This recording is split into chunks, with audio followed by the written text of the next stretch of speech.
pas que je suis un bon réalisateur, je dis j'ai fait un beau film, Ce que je suis c'est beau. certain, c'est que ce film m'a vraiment transformé. Combien de cinéma était important pour vous? Est-ce que les gens ont envie qu'on leur parle de la bouche? Les cinéastes ont besoin qu'on s'intéresse à eux, vous le savez.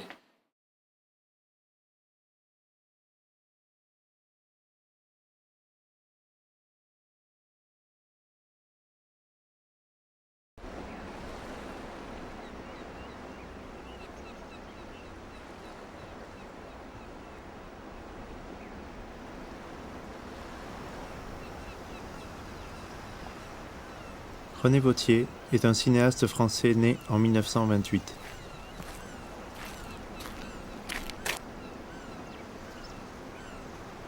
Lorsqu'il traverse ces lieux pour la première fois, en 1944, c'est au sein d'un groupe de jeunes résistants communistes. Il a alors 15 ans. Il y découvre la violence et la mort.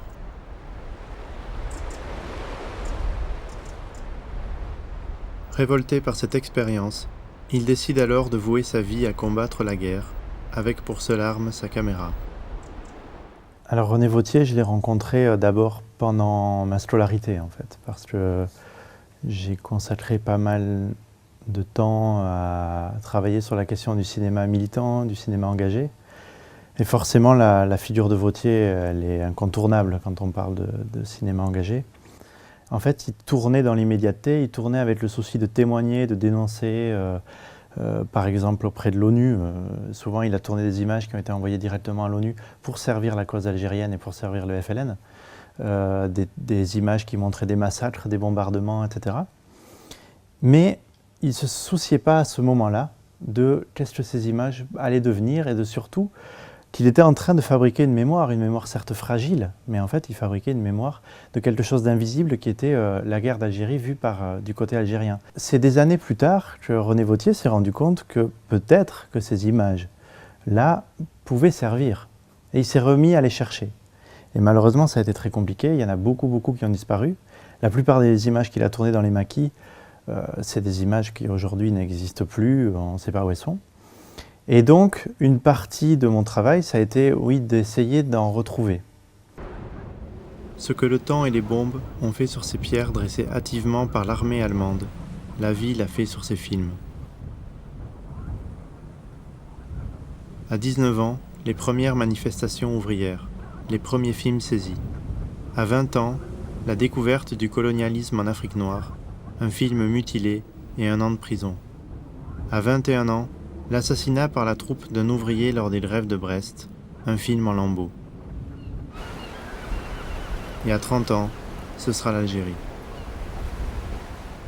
Le film traite d'une réalité qui est une réalité très française, c'est-à-dire la question de la guerre d'Algérie.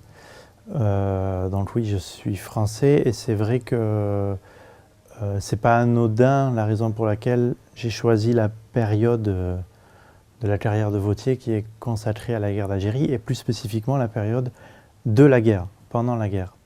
Ce qui a été passionnant, c'était de rentrer dans l'histoire d'un conflit et dans un moment historique d'un pays qui a été la France, mais aussi d'un pays comme l'Algérie, à travers les images qui en ont été faites pendant la guerre, à la fois par ceux qui étaient comme René Vauthier, et ce n'était pas le seul, il y avait d'autres cinéastes et d'autres caméramans français qui ont rejoint les maquis et qui ont tourné des images avec les Algériens, mais aussi de ce qui avait été fait, et là en très grand nombre, par l'armée française, et en particulier par des cinéastes qui sont aujourd'hui des cinéastes connus, comme Claude Lelouch. Malgré le trop-plein d'images qui existait du côté de l'armée, il y avait un vide qui était celui de l'ennemi d'en face.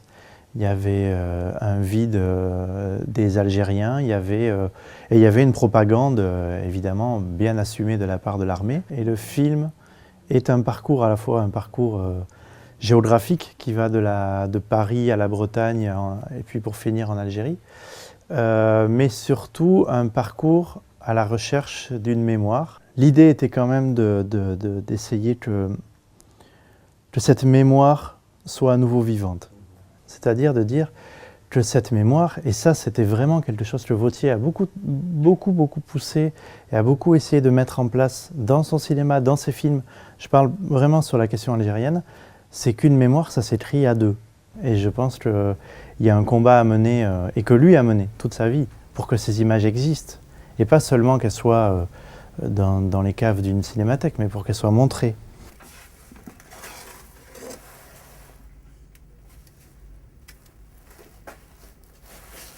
René, tu étais déjà venu dans cet endroit? Jamais. Jamais dans le sous-sol. J'étais déjà venu faire des projections ici, oui, mais j'étais jamais entré au cœur des souvenirs, ouais, au cœur de la mémoire. Non, mais c'est... j'ai l'impression de toucher des ossements, là. Des histoires de conservation, quand même, qu'il faudrait reprendre un petit peu. Oui.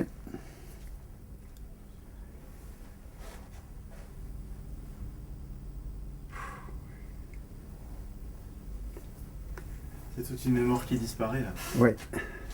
Oui, des films qui meurent. Bon, il faut bien que ça arrive à tout le monde de mourir, hein. Mais c'est un peu triste, quoi.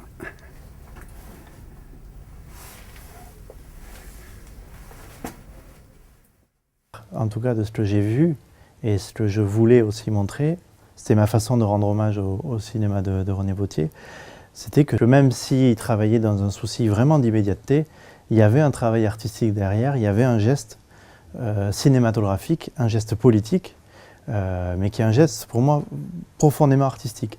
Qu'il ouvre comme perspective, c'est celle de se positionner et celle de qu'est-ce qu'on fait quand on est un cinéaste et qu'est-ce qu'on fait face aux problèmes du monde. Tout auteur a à se positionner à un moment donné, sans forcément en effet plonger dans une idéologie très forte, mais un auteur c'est quelqu'un qui est face au monde et qui est aussi face aux problèmes du monde et aux problèmes sociaux, politiques, humains que le monde développe. Et donc, oui, je pense que l'engagement, c'est une notion très très importante et même indispensable en fait dans le cinéma et surtout le cinéma documentaire.